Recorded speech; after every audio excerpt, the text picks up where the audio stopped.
ನಾನೊಂದು ಹೇಳ ನನ್ನ ಈಗ ಅದ್ರ ಬಗ್ಗೆ ನೀವು ಕೇಳ್ತಾ ಇದ್ದೀರಾ ಇಲ್ಲ ಬೇರೆದು ಕೇಳ್ತಾ ಇದ್ದೀರಾ? ಅದ್ರ ಬಗ್ಗೆ ಹೇಳಿ ಸರ್. ಈಗ ಗೊಂದಲ ಇರೋದು ಅದೇನಿಲ್ಲ. ನಾವೆಲ್ಲ ಜವಾಬ್ದಾರಿ ಸ್ಥಾನದಲ್ಲಿ ಇದ್ಕೊಂಡು ಜನರ ಅಪೇಕ್ಷೆಯಂತೆ ಕೆಲಸ ಮಾಡೋಂಥದ್ದು ಚಿಂತನೆ ಮಾತ್ರ ಇಟ್ಕೋಬೇಕು ಅಂತ ಪ್ರತಿ ಬಾರಿ ಹೇಳ್ತಾ ಇರ್ತೀನಿ. ಯಾವುದೇ ಕಾರಣಕ್ಕೂ ನಾವೆಲ್ಲ ಇದರಲ್ಲಿ ಚಿಕ್ಕವರಾಗಬಾರ್ದು. ಈ ಥರ ಎಲ್ಲ ಹೇಳಿಕೆಗಳು ಕೊಟ್ಟು ಕಾಂಗ್ರೆಸ್ ಪಕ್ಷ ಸುಭದ್ರವಾಗಿದೆ. ಜನರ ಒಂದು ಸಮಸ್ಯೆಗಳನ್ನು ಯಾವ ರೀತಿ ನಾವು ಪರಿಹಾರ ಕೊಡೋಂಥದ್ರ ಬಗ್ಗೆ ಹೆಚ್ಚಿನ ಒಂದು ಗಮನ ಹರಿಸ್ಬೇಕು ಅಂತ ನಾನು ಹೇಳ್ತೇನೆ. ನಾನು ಪೊಲ್ಯೂಷನ್ ಅವರು ಕೂಡ ಅದೇ ಮಾತು ಹೇಳಿದ್ದಾರೆ ಸರ್. ಈ ರೀತಿ ಅವಶ್ಯಕತೆ ಇರಲಿಲ್ಲ ಮಾತುಗಳು ಈಗ ಈ ಸಂದರ್ಭದಲ್ಲಿ.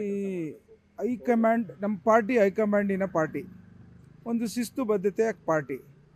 ಇವತ್ತು ಎಲ್ಲೋ ಒಂದು ಕಡೆ ಈ ಹೇಳಿಕೆಗಳು ಅವಶ್ಯಕತೆ ಇಲ್ಲ ಅಂತ ನಾನು ಭಾವಿಸ್ತೇನೆ. ನಾನು ಅದನ್ನು ಅವರು ಅರ್ಥ ಮಾಡ್ಕೋತಾರೆ ಅಂತ ನಾನು ಭಾವಿಸ್ತೇನೆ. ನಾನು ಸರ್, ಇದು ಪದೇ ಪದೇ ಯಾಕೆ ಬರ್ತಾ ಇದೆ ಸರ್? ಒಂದು ಎಲ್ಲರೂ ಅಭಿವೃದ್ಧಿ ಪರ ಇರಬೇಕು, ಯಾರು ಮಾತಾಡಬಾರ್ದು ಅಂತದ. ಆದರೆ ಇಂಥ ಹೇಳಿಕೆಗಳು ಪದೇ ಪದೇ ಯಾಕೆ ಬರುತ್ತೆ? ಕಾಂಗ್ರೆಸ್ನಲ್ಲಿ ಒಳಗಡೆ ಎಲ್ಲವೂ ಸರಿ ಇದೆಯಾ? ಸರಿ ಇದ್ದರೆ ಯಾಕೆ ಈ ಥರದ ಹೇಳಿಕೆಗಳು ಬರುತ್ತೆ? ಎಲ್ಲರೂ ಎಲ್ಲವುದು ವಿಚಾರಗಳಲ್ಲೂ ಸಣ್ಣ ಪುಟ್ಟವು ಇದ್ದೇ ಇರ್ತವೆ.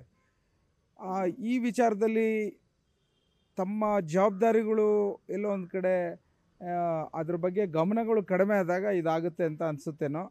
ಆದರೆ ನಾನು ಬೇರೆಯವ್ರ ಬಗ್ಗೆ ಕಾಮೆಂಟ್ ಮಾಡಲಿಕ್ಕೆ ಹೋಗಲ್ಲ. ನಾವೆಲ್ಲ ಒಂದು ಕಾಂಗ್ರೆಸ್ ಪಾರ್ಟಿಗೆ ಶಿಸ್ತು ಏನಿದೆ ಅದನ್ನು ಮುಂದುವರಿಸುವಂಥ ಜವಾಬ್ದಾರಿ ನಾವು ಮಾಡಬೇಕಾಗಿದೆ.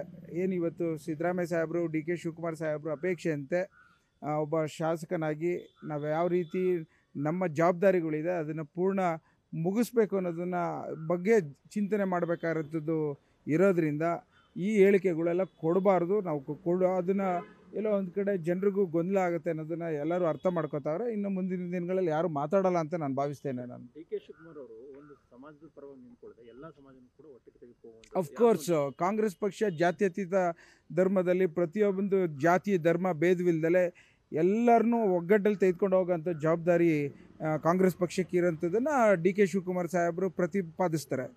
ಅದೇ ರೀತಿ ನಮ್ಮ ಮುಖ್ಯಮಂತ್ರಿಗಳು ಪ್ರತಿಪಾದಿಸ್ತಾ ಇದ್ದಾರೆ. ಸೊ ಹಾಗಾಗಿ ಇದರಲ್ಲೇನು ಯಾವುದೇ ರೀತಿಯ ಗೊಂದಲಗಳು ಏನು ಇಲ್ಲ ಅಂತ ನಾನು ಹೇಳಲಿಕ್ಕೆ ಇಚ್ಛೆಪಡ್ತೇನೆ. ನಾನು ಎಲ್ಲರೂ ಕೂಡ ತಗೊಂಡು ಹೋಗ್ಬೋದಲ್ಲ ಸರ್? ಡಿ ಕೆ ಶಿವಕುಮಾರ್ ಕೂಡ ತಗೊಂಡು ಹೋಗ್ಬೋದಲ್ಲ? ಸಿದ್ದರಾಮಯ್ಯ ಕೂಡ ಈಗ ಮಾಡ್ತಾ ಇದ್ದಾರೆ. ಅದೇ ರೀತಿಯಾಗಿ ನೆಕ್ಸ್ಟ್ ಡಿ ಕೆ ಶಿವಕುಮಾರ್ ಕೂಡ ತಗೋ ಹೋಗುವಂಥದ್ದು. ಏನಾಗುತ್ತೆ ಅಂತ ಅಂದರೆ ಇವಾಗ ಏನಾಗುತ್ತೆ ಅಂತಂದರೆ ಕೆಲವು ವಿಚಾರಗಳಲ್ಲಿ ಅವರವರ ಸಮುದಾಯಗಳನ್ನು ಸಮಸ್ಯೆಗಳು ಬಂದಾಗ ಧ್ವನಿ ಕೂಡಿಸೋಂಥದ್ದು ಅವ್ರ ಜವಾಬ್ದಾರಿಗಳಿರುತ್ತೆ. ಆ ಹಂತದಲ್ಲಿ ಅವ್ರು ಮಾತಾಡಲಿಕ್ಕೆ ತಪ್ಪೇನಿದೆ? ಸೊ ಹಾಗಾಗಿ ಯಾವುದೇ ಒಂದು ಸಮುದಾಯಗಳನ್ನು ಕೈ ಬಿಡಬಾರ್ದು. ಪಕ್ಷದ ಅಧ್ಯಕ್ಷರಾಗಿ ಡಿ ಕೆ ಶಿವಕುಮಾರ್ ಸಾಹೇಬರು ಎಲ್ಲರನ್ನೂ ತೆಗೆದುಕೊಂಡು ಹೋಗೋಂಥ ಒಂದು ಜವಾಬ್ದಾರಿಯಲ್ಲಿ ಮಾಡ್ತಾ ಇರೋಂಥದ್ದು ನಾವೆಲ್ಲ ನೋಡ್ತಾ ಇದ್ದೀವಿ. ಕೆಲವು ಮುಖಂಡರುಗಳು ಅವರವ್ರ ಸಮುದಾಯದ ವಿಚಾರಗಳು ನ್ಯೂನತೆಗಳು ಕಂಡಾಗ ಅದನ್ನು ಧ್ವನಿಗೂಡಿಸೋಂಥದ್ದು ಸರಿ ಇದೆ ಅಂತ ನಾನು ಭಾವಿಸ್ತೇನೆ. ನಾನು ಪ್ರತಿಪಕ್ಷ ಸದಸ್ಯರು ಇದನ್ನೇ ಹೇಳ್ತಾ ಇದ್ದಾರೆ. ಎಲ್ಲೋ ಒಂದು ಕಡೆ ಈಗ ಗುಂಡಿ ಬೀಳಿಸ್ತಾ ಇದ್ದಾರೆ ಅನ್ನೋ ಮಾತನ್ನು ಸರ್ಕಾರಕ್ಕೆ. ಪ್ರತಿಪಕ್ಷದವ್ರಿಗೆ ವಾಚ್ ಡಾಗ್ಸು, ಅವರು ಕಾಮೆಂಟ್ ಮಾಡೋದು ಅವ್ರ ಜವಾಬ್ದಾರಿ ಇದೆ, ಆರೋಪ ಮಾಡೋದು ಅವರೆಲ್ಲ ರೆಸ್ಪಾನ್ಸಿಬಿಲಿಟಿ. ಅವರು ಪ್ರತಿಪಕ್ಷವಾಗಿ ಉಳ್ಕೋಬೇಕು ಅಂತ ಅಂದರೆ ಈಗ ಏನಾದ್ರು ಒಂದು ಸ್ಟೇಟ್ಮೆಂಟ್ಗಳು ಕೊಡ್ತಾ ಇರಬೇಕು. ಅದ್ರ ಬಗ್ಗೆ ಜಾಸ್ತಿ ಗಮನ ಹರಿಸ್ದಲೆ ನಾನು ಮತ್ತೊಮ್ಮೆ ಹೇಳ್ತೇನೆ, ನಮ್ಮನ್ನು ನಿರೀಕ್ಷೆ ಪಟ್ಟಿರೋಂಥ ಭಾಳಷ್ಟು ಜನ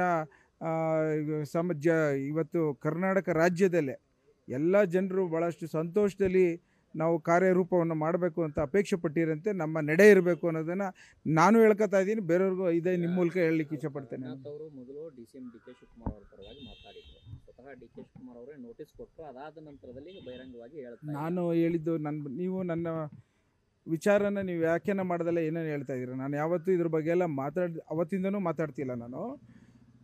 ನಾನು ಹೇಳಿದ್ದು ಉದ್ದೇಶ ಏನು ಅಂತಂದರೆ ಒಂದಿನ ಅಲ್ಲ ಒಂದಿನ ಆಗಬೇಕು ಅನ್ನೋದೊಂದು ಮಾತು ನಮ್ಮಲ್ಲಿರೋಂಥದ್ದನ್ನು ವ್ಯಕ್ತಿಗತವಾಗಿ ಹೇಳಿರೋಂಥ ಮಾತು. ಇಂಥ ಸಮಯದಲ್ಲಿ ಅಂತ ಹೇಳೋಕ್ಕೆ ನಾನು ದೊಡ್ಡವನಲ್ಲ.